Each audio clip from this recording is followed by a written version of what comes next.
ang hambal mo, matuon gid ako.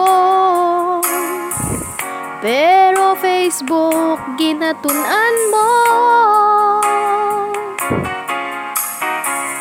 pulaw hasta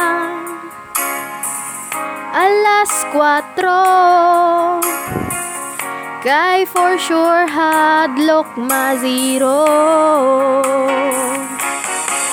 Nagakadlaw ako pagkabati ko sang balita, nakapasar ako. Halos kahapon lang ginhibian ko kagisumpa ang subject mo. Na kay dasig asyong tingog tulunan basahon gid maayo. Pila pa ka sleepless nights ang ihimuon mo pa.